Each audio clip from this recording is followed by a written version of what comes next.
Questa è la semenza dei mazzareddi.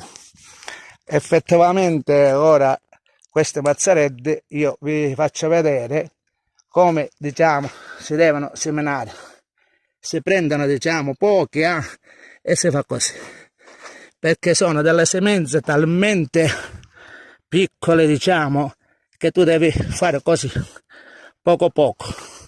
Dopo io passerò il rastrello che il mondo sconosce e cresceranno dei mazzareddi e esattamente che il mondo sconosce, perciò la semina delle mazzareddi veramente siciliane si seminano così gradone a gradone, poco poco, non mettere assai perché su micro, queste sono semenze piccoline, si semina così che il mondo veramente solo il re dello zenzero vi può imparare